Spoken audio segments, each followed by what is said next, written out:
என்றால் மனம் என்று பொருள். ஒவ்வொரு மாதத்திலையும் வரக்கூடிய அமாவாசை, பௌர்ணமிக்கு வலிமை வந்து ரொம்ப ரொம்ப ஜாஸ்தி. அமாவாசையிலையும் பௌர்ணமியிலையும் கம்பல்சரி மெடிடேஷன் பண்ணணும். ஸோ இதில் பௌர்ணமிக்கு இன்னும் வலிமை ரொம்ப ரொம்ப ஜாஸ்தி. ஜென்ரலி இந்த டார்க் சம்பந்தமான விஷயங்களை அமாவாசை வந்து பயன்படுத்துவாங்க. ரொம்ப பாசிட்டிவாக ஸ்பிரிச்சுவாலிட்டியாக நம்மளை என்ஹான்ஸ் பண்ணிக்கிறதுக்கு, ஞானம் பெறுவதற்கு, அடுத்த கட்டம் போகிறதுக்கு, பொருளாதார முன்னேற்றத்திற்கு பௌர்ணமியை வந்து பயன்படுத்துவார்கள்.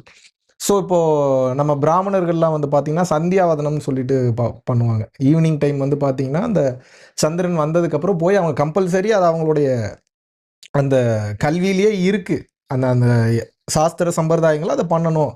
ஏன்னா அது ஒரு டிசிப்ளினாக கொண்டு வந்துட்டாங்க. காரணம் என்னென்னா, அதிகாலை சூரியன் 6 மணிக்கு உள்ள, சாயந்தரமாக இருந்தால் 6 மணிக்கு மேலே இருக்கக்கூடிய சூரியனை நெற்றிக்கண்ணால் தினமுமே பார்த்து கொண்டே வரும்போது நமக்குள் இருக்கக்கூடிய சூரிய சக்தி வேலை செய்ய ஆரம்பிக்கும். சூரிய சக்தி வேலை செஞ்சதுன்னா மேனிஃபெஸ்டேஷன் எல்லாமே மிகவும் எளிதாக விரைவாக நடக்கும்.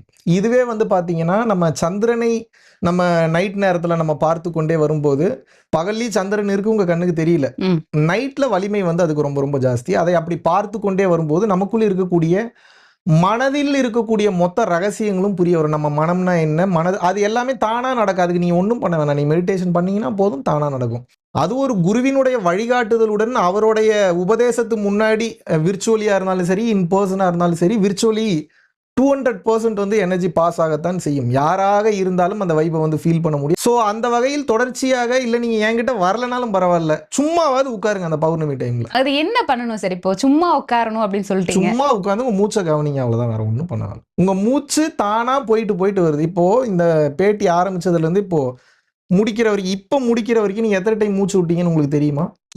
நீங்கள் அதை கவனிங்கன்ற, கவுண்ட் பண்ண வேணாம். அது எப்படி போகுது, எப்படி வருதுன்னு பாருங்கள். மீதியெல்லாம் தானாக புரியும். அவ்வளோதான் சீக்ரெட். பேச்சை குறை, மூச்சை கவனி அப்படின்னு. அதனால தான் சிவானந்த பரமஹம்சர் ரொம்ப அழகாக வந்து சொன்னார். ஞானப்பிதான்னு வந்து சொல்லுவாங்க. பேச்சு குறைய குறைய அந்த காட்டில் இருக்கக்கூடிய ரகசியங்கள் மொத்தமாக புரிய வரும். இந்த பௌர்ணமியினுடைய சிறப்புகள் சொல்லும்போது, நீங்க இந்த தியான முறைகள்ல வந்து நீங்க நினைச்ச விஷயங்கள் கிடைக்கும், மேனிஃபெஸ்டேஷன் பத்தி நீங்க சொல்லியிருந்தீங்க. ஏன்னா இன்னைக்கு வந்து நிறைய பேர் அதை கவனிக்க தொடங்குறாங்க. நம்ம நினைக்கிற விஷயங்கள் நடக்கணும்னா இந்த மேனிஃபெஸ்டேஷன் அப்படிங்கறத நம்ம எப்படி பண்ணணும் சார்? நீங்க எப்பயும் ஒன்ன தேடி ஓடுனீங்கன்னா அது ஓடிடும். அது பல பேருக்கு தெரிய மாட்டேங்குது. உங்க குவாலிட்டி இம்ப்ரூவ் பண்ணிட்டு, தகுதியை அதிகப்படுத்திட்டு, உட்கார்ந்த இடத்துல உங்க வேலையை செய்யுங்க, எல்லாம் உங்களை தேடி வரும். ஆனா ஒரு விஷயத்த நம்ம நினைச்சிட்டே இருக்கதான் அது கிடைக்கும். ஸ்ட்ரெஸ் ஆயிரும், ஓவர் திங்கிங் ஆயிரும். ஒரு விஷயத்த நினைச்சுக்கிட்டே இருக்கிறது வேற, ஒரு விஷயத்த நினைச்சிட்டு அதுக்கு உண்டான வேலையை செய்யறது வேற. ரெண்டுத்துக்குமே நிறைய டிஃபரன்ஸ் இருக்கு. பல பேர் நினைச்சுக்கிட்டே தான் இருக்கிறாங்க, ஒரு வேலையும் செய்யறது இல்லை.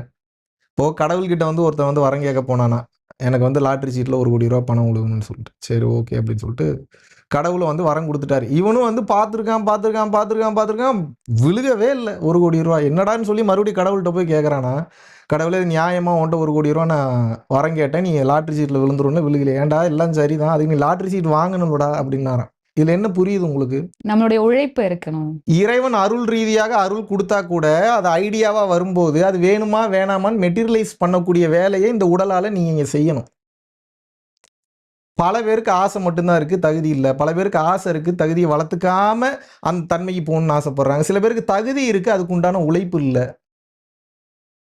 அறிவு, தைரியம், பணம், ஆன்மீகம், இது 4 இருந்ததுன்னா அவன் ட்ரிமெண்டஸான ஒரு பவராக மாறிடுவான். அதைத்தான் இப்போ சொல்லி கொடுத்துட்ருக்கோம். அதை நான் சொல்லலை, இது எதுவுமே நான் சொல்லி கொடுக்கறது இல்லை. எல்லாமே நம்ம வள்ளல் பெருமானாக இருக்கட்டும், திருமூலராக இருக்கட்டும், திருமந்திரத்தில் எழுதுனது, வள்ளல் பெருமான் வந்து திருவருட்பால் எழுதுனது, மகாதேவ மாலையில் எழுதுனது, ஸோ இதில் இருக்கக்கூடிய அருட்பெருஞ்சோதி அகவல்களில் எழுதுனது, இந்த ரகசியங்களை தான் தொடர்ச்சியாக ரமண மகரிஷி சொன்னது, யோகானந்த பரமஹம்சர் சொன்னது, அவங்கெல்லாம் சொன்னதை தான் நான் சொல்கிறேன். நான் ஒன்று அப்போ அவங்களுக்கு யார் சொல்லியிருப்பான்னு கேட்டால் அதுவும் அவங்க சொல்ல, அவங்களுக்கு அதுதான் சொல்லுச்சு. எல்லாத்துக்குமே அதுதான் சொல்லுது. நீ என்ன நினச்சிக்கிறீங்க? வார்த்தைகள் என் வாயிலிருந்து வர்றதுனால நான் பேசுகிறேன்னு நினைக்கிறீங்க. என் செயலாவது ஏதொன்றும் இல்லை, எல்லாம் நின் செயலே என்று உணரப்பெற்றேன், என் கட்சி ஏகம்பனே. இதை புரிஞ்சுக்கணுன்ற, உங்கள் வாய் வழியாக வார்த்தை வருகிறது, நீங்கள் வார்த்தையை பேசலை. கவனிக்கும் போது வார்த்தைகள் குறைய ஆரம்பிக்கும். ஏன் இதை நான் பேசலையேன்ற புரிதல் அப்போ தான் உங்களுக்கு வரும். ப்ரோக்ராம் பண்ணப்பட்ட வரை நீங்கள் ஒர்க் அவுட் ஆகிட்டு இருக்கீங்க. இது ப்ரோக்ராம் தான் தெரிஞ்சுக்கிறதுக்கு கொஞ்சம் பாஸ் பண்ணி கவனிங்கன்றேன். ஏன் புரிய மாட்டேங்குது மக்களுக்குன்னு தெரியல. இந்த மாயை சூழ்ந்த உலகத்தில் நீங்கள் எது பண்ணுறதா இருந்தாலும் பொருளாதாரம் வேணும். பொருளாதாரம் இல்லைன்னா ஒன்றுமே பண்ண முடியாது. ஒன்றும் இல்லை, காலையில் 4 மணிக்கு எந்திரிக்கணும்னு நினைக்க, அது எந்திரிக்க முடியுதா நம்மளால? என்னால் என்ன பண்ண முடியும், என்னால் என்ன செய்ய முடியும், என்கிட்ட என்ன இருக்குது, இதை வச்சு என்ன பண்ண முடியும்னு பார்க்குற புள்ள பொழைச்சிக்கும். மற்றதெல்லாம் பார்த்துக்கிட்டே இருக்கிறது அங்கலாப்பட்டே இருக்கும். இது கிடைக்கலையே, ஐயோ ஃபீலிங்காக இருக்கு, ஐயோ வாழ்க்கை எப்படி போச்சு, ஏதாச்சும் செய்யப்பா, செஞ்சா தப்பா வாழ்க்கை நல்லா இருக்கு. எதுவுமே செய்யாமல் பார்த்துக்கிட்டே இருந்தால் வாழ்க்கை எப்படி நல்லா இருக்கும்? நோவே. ஓகே. இன்னைக்கு இருக்கக்கூடிய காலகட்டத்துல நம்ம பேசணும் அப்படின்னா, இந்த மேனிஃபெஸ்டேஷன், இந்த தியான முறை எல்லாம் நம்ம வந்து தேடி போறது எப்படின்னா, ஒரு வாழ்க்கை வந்து நிம்மதியா இருக்கணும். தேவையான பணம் இருக்கணும். நோய் இல்லாம வாழணும் அப்படிங்கிறது தான் ஒரு மனிதனுடைய அடிப்படை தேவையா இன்னைக்கு இருக்கு. இத நம்ம வந்து தியான முறையிலயோ, யோகா முறையிலயோ இத எப்படி நம்ம கொண்டு வர முடியும் சார்?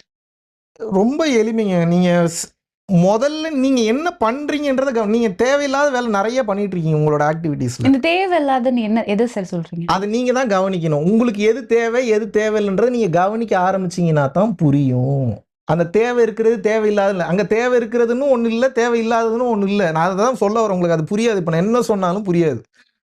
இது பேசி புரிய வைக்கவே முடியாது. நீங்க செய்யறத முதல்ல கவனிங்க. நீங்க ஏன் அதை செய்றீங்கன்னு கவனிங்க. ஒரு சுவிட்ச் போடுறீங்களா, போடும்போது கவனிச்சு போடுங்க. ஃபோன் பேசுறீங்களா, கவனிச்சு பேசுங்க. வார்த்தைகள் விடுறதுக்கு முன்னாடி ஒன்ஸ் உள்ளுக்குள்ள ஒரு ரவுண்ட் விட்டுட்டு அப்புறம் பேசுங்க. என்ன வேர்ட்ஸ், அதாவது உங்க முன்னாடி ஒரு பிரதம மந்திரி உட்கார்ந்து இருந்தா நீங்க எப்படி கவனமா ஹைலி கான்சியஸா பேசுவீங்களோ அவ்வளவு கான்சியஸா ஒவ்வொன்றையும் கவனிக்கணும்ன்ற. இது என்ன ஜெய கிருஷ்ணமூர்த்தி ஐயா தெளிவா சொல்றாரு.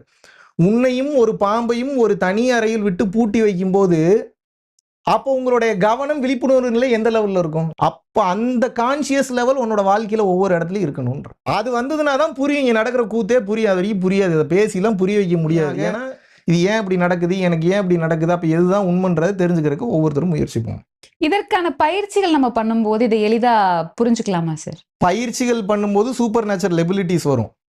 புரிதல்ல மட்டும்தான் ஞானமும் பக்குவமும் வரும். அதுக்கு அனுபவம் வேணும். அதுக்கு மிதி வாங்கணும், அடி வாங்கணும், தோக்கணும், வெக்கப்படணும், வேதனைப்படணும், அசிங்கப்படணும். நீங்கெல்லாம் இவ்வளவு சின்ன வயசுலயே இவ்வளவு தூரம் நிறைய விஷயங்கள் தெரிஞ்சு எனக்கு சின்ன வயசுல இருந்தே ஒரு பழக்கம். நான் ரொம்ப கம்ஃபர்ட் ஜோன்ல இருந்தேன். என்னை வேணும்னே அன்கம்ஃபர்ட் ஜோனுக்குள்ள நானே போட்டுப்பேன் கொண்டு போய்.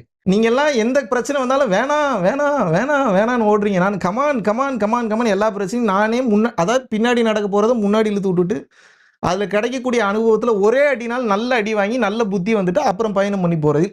அனுபவங்கள் தாங்க அந்த ஞானத்தை கொடுக்கும். அப்ப அனுபவத்துக்கு பயந்து ஓடுனா எப்படி? ஓகே.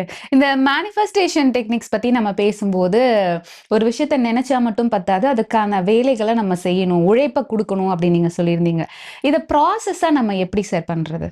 சிம்பிளா சொல்லணும்னா உங்களுக்கு என்ன பிடிச்சிருக்கோ, எது செஞ்சா எனர்ஜி லாஸ் ஆகாம இருக்கோ அந்த வேலையை தொடர்ந்து செஞ்சுக்கிட்டே வாங்க. நிறைய அனுபவங்களை பெறுங்க. 1000 வழிகளை முதல்ல கண்டுபிடிங்க. இதுலலாம் போகக்கூடாது, தப்பான வழின்னு. 1001வது வழி சரியா இருக்குன்ற. யாருக்குமே இந்த 1000 வழி உள்ள போயிட்டு வெளியே வர்றதுக்கு பயம். மாட்டிக்கிட்டே என்ன பண்றது? அந்த பயத்தை தூக்கி எறிங்க, தானாக மீதி எல்லாம் நடக்கும். ஓகே. அண்ட் பிரபஞ்சத்துக்கிட்ட எது கேட்டாலும் கிடைக்கும் அப்படின்றது ஒரு பொதுவான கருத்தா எது இருக்கு. கேட்டாலும்லாம் கிடைக்காது. கேட்டதுக்குண்டான உழைப்பு, அதுக்குண்டான எத்திக்ஸ், அதுக்குண்டான தர்மம் இருந்தா கிடைக்கும், இல்லைன்னா கிடைக்காது. ஆனா இப்ப நிறைய விஷயங்கள் நம்ம இந்த மேனிஃபெஸ்டேஷன் பத்தி பார்க்கும்போது நீங்க எழுதுங்க, நீங்க இதை சாண்ட் பண்ணுங்க. புரிதல் இல்லை. எத்தனை பேர் அப்படி அச்சீவ் பண்ணியிருக்காங்க? எழுதினால் நடக்கும். எப்போ மனமும் ஆன்மாவும் எழுத்தும் ஒன்றாக இணைந்து கரையும் போது அது நடக்கும். இங்க எழுதிட்டு இங்க ஒன்றிணைலன்னா எப்படி நடக்கும்? கோயிலுக்கு போய் கடவுள்கிட்ட வந்து வேண்டுறேன், எனக்கு அதை கூட இதை கூட, வெளியே வந்து நான் அவனுக்கு எதுவும் கொடுக்க மாட்டேன். கடவுள் எப்படி உங்களுக்கு ஏதாவது கொடுப்பாரு? கடவுள் ஒரு குவாலிட்டி தான் பார்க்குறாரு. உங்களை வாழ வச்சா நீங்க எத்தனை பேர்த்த வாழ வைப்பீங்கன்னு பார்க்குறாரு. நீங்க அப்போ உடனே கேட்கலாம், சில அரசியல்வாதிகள் சில பேர்லாம் இப்படிலாம் இருக்காங்களே, அப்படிலாம் தெரிஞ்சோ தெரியாமையாவது அவங்களால பல உயிர்கள் வாழ்ந்துட்டு இருக்கும். அதனால தான் அவங்க அந்த இடத்துல இருக்காங்களேன்னா இருக்க மாட்டாங்க. வாய்ப்பே இல்லை. சிம்பிள் என்னன்னா, உன்னால் எத்தனை உயிர்கள் பலனடைந்தது, இவ்வளவுதான் கேள்வி. ஓகே. அப்படி பார்க்கும்போது இந்த தான தர்மங்கள் பண்றத பத்தி உங்களுடைய கருத்து என்ன சார்? தர்மத்தின் வழி செல்ல செல்ல கர்மத்தின் வழி குறைமப்பான் அகத்தியர் சொல்றாரு. தர்மம் மட்டும்தான் மோட்ச வீட்டின் திறவுகோல்னு சொல்லி சிவானந்த பரமஹம்சர் ஐயா வந்து சொல்றாரு. நீங்க எவ்வளோ தூரம் நீங்க மெடிடேஷன் பண்ணாலும் தவம் பண்ணாலும் கடைசியா ஒரு லாக் இருக்கு. அந்த மோட்ச வீட்டின் திறவுகோல் வந்து கருணை. அது இல்லைன்னா திறக்கவே திறக்காதுன்ட்டார் வள்ளலர். சாப்பாடு போட்டுட்டு திமிரு பண்றது, பில்டப் பண்றது இல்லை. அந்த உயிருக்கு தேவைப்படுமேன்னு சொல்லி உண்மையாவே அந்த புரிதலோடு அதை அணுகும் போது உங்க வாழ்க்கையே மாறிடும். அப்புறம் நீங்க சாப்பாடு கொடுத்து தான தர்மம் பண்ணணும்னு அவசியம் இல்லை. அந்த உயிர் நல்லா இருக்குன்னு நினைச்சே வாழ ஆரம்பிச்சிருங்க. உங்களோட வாழ்க்கையில உங்களுக்கே ஒரு மாற்றம் வரும். அப்படி வர வர வர வர நீங்க பியூர் ஆகிட்டே வருவீங்க. எனர்ஜி ஜாஸ்தி ஆகிடும். ஓகே. இந்த தானம் தர்மம் அப்படின்னு நம்ம சொல்லும்போது சாப்பாடு மட்டும் தானா சார்? இப்போ தானம்னா நான் ஒரு பொருளா கொடுக்குறேன். தர்மம் அப்படின்னா எதிர்பார்ப்பு இல்லாம கொடுக்குறேன். இல்லாட்டினா தர்மம்னா சில பேர் கொடுக்கறதாவே, அது தர்மம்னா கொடுக்கறது இல்லை. இப்போ இந்த இன்டர்வியூவில் என்கிட்ட இருந்து நீங்க ஒரு 4 பாயிண்ட்ஸ் கற்றுக்கிட்டீங்கன்னா இப்போ நான் வாழ்ந்த வாழ்க்கை தர்மம். அவ்வளோதான், சிம்பிள். இதுதான் வாழ்ந்து காட்டுறதுன்ற. எங்கே போனாலும் ஒரு சின்ன எக்ஸாம்பிளாக, ஒரு பெஸ்ட் எக்ஸாம்பிளாக அந்த நேரத்துல அந்த உயிர்களுக்கு, இதை பார்க்கக்கூடிய உயிர்களுக்கு என்ன குடுக்க முடியும்? அப்படி யோசிக்கணும். இப்படி இதுதான் ஜீவகாருண்யம். இந்த தன்மை வந்துச்சுன்னா வாழ்க்கை சிறப்பா இருக்கும். இதுதான் சமூக நீதியிலயும் வருது. இப்ப நான் பேசுவது, நான் வந்து முழுக்க முழுக்க இந்த ஜாதி, அந்த மதம் இது எதுவுமே சமூக நீதி தான் முழுக்க முழுக்க பேசுறேன். எல்லா உயிர்களும் எல்லாவற்றையும் அடைய வேண்டும். அதற்குண்டான உழைப்பு இருக்கணும், கடமையை செய்யணும்ன்றேன். ஓகே. நம்ம பௌர்ணமி தியானம் பத்தி பேசியிருந்தோம். இப்போ ஒருவேளை வந்து கலந்துக்க முடிஞ்சவங்க இந்த மாதிரியான நிகழ்ச்சியில வந்து கலந்துப்பாங்க. இப்போ ஒண்ணுமே முடியாதவங்க வீட்ல இருந்தபடி தியானத்தை நம்ம எப்படி பண்ணலாம் சார்? நீங்க தியானத்தை வாழ்க்கையவே தியானமா மாத்திக்கன்றேன். உங்களுக்கு 2 ஆப்ஷன் சொல்லி தரேன். கண்ணை மூடி டெய்லி 10 நிமிஷம் உட்காந்து மூச்சை மட்டும் அதுவா போற மூச்சை மட்டும் கவனிச்சுட்டே வாங்க. என்ன எதுவும் நடக்கலையே நினைக்கக்கூடாது. உங்க வேலையை செய்யறது மட்டும்தான். மீதியெல்லாம் அது பார்த்துக்கும். அப்படி பண்ணலாம். அப்படி இல்லைன்னா இன்னும் உயர்ந்த கட்ட தியானம் சொல்லித்தரேன். எந்த வேலை செஞ்சாலும் இப்போ நான் கிளம்பணும்னு முடிவு பண்றேன்னா, ஒரு கார் கீ எடுக்க போகும்போது போகணுன்ற அந்த தாட் வந்த உடனே போய் எடுக்க போகக்கூடாது. வந்த உடனே அதை ஆராய்ச்சி பண்ணணும். ஏன் எடுக்கணும், உடனே எடுக்கணுமான்னு சொல்லி இதான் கவனிக்கிறது. ஒரு எண்ணம் வந்தவுடன் அந்த எண்ணம் அவசியம் இல்லையான்னு கவனிக்கிறது ஒவ்வொரு வேலையிலும் வந்துச்சுன்னா சிறப்பா இருக்கும். ஓகே. இந்த மாதிரி இப்போ மூச்சை கவனிங்க, நீங்க எதுவுமே பண்ண வேண்டாம், உட்கார்ந்து கவனிங்கன்னு சொல்றீங்க. ஆனா இதுக்கு நடுவுல நிறைய டிஸ்ட்ராக்ஷன் வருது சார். நிறைய எண்ணங்கள் ஓடிட்டே இருக்கு. எதெல்லாம் நினைக்க கூடாதுன்னு நினைக்கிறோமோ அதெல்லாம் அப்பதான் ஞாபகத்துக்கு வரும். நினைக்க கூடாதுன்னு நினைக்கிறதெல்லாம் வராது. உங்களோட எண்ணங்கள்லாம் உங்க ஆசையின் வெளிப்பாடுகள் தான். இல்ல சார், சில நெகட்டிவ் தாட்ஸ் எல்லாம் நம்ம அந்த நேரத்துல நினைக்க உங்களுடைய கூடாது. ஏக்கம், உங்களுடைய எதிர்பார்ப்பு, உங்களுடைய ஆசை, உங்களுடைய அர்ப்பணிப்பு இது எல்லாம் சேர்ந்துதான் உங்களுக்கு தாட்ஸா இருக்கு. சம்பந்தமே இல்லாத தாட் எப்படி வரும்? சரி நீங்க சொல்லுங்க, சம்பந்தமே இல்லாம நான் இப்போ ஒரு நாடு சொல்றேன். அந்த நாட்டுல இருக்கிற தகவல் இப்போ உங்களுக்கு ஏதாவது தெரியுமா? தெரியாது. ஏன்னா அதை பத்தி உங்களுக்கு தெரியல. அப்ப தாட்ஸ் எங்க இருந்து வரும்னா, உங்களுக்கு தெரிஞ்ச தகவல்கள்ல இருந்து தான் ஒரு தெரியாத தகவல்கள்ல இருந்து தாட்ஸ் வராது. முதல்ல தெரிஞ்சுக்கோங்க. பார்த்தது, கேட்டது, நுகர்ந்தது, டேஸ்ட் பண்ணது, இந்த 5 புலன்கள் வழியாக அனுபவிச்சது மட்டும்தான் எண்ணங்கள் மட்டும்தான் உங்களுக்கு மாறி மாறி வருமே தவிர மற்றது எதுவுமே அப்படி வராது. அப்ப நான் என்ன சொல்றேன்னா, உங்களை நீங்க தர்மத்தின் வழியில குவாலிட்டியா மாத்திக்கங்க. வரக்கூடிய எண்ணங்கள் நல்ல நல்ல எண்ணங்களா வரும்.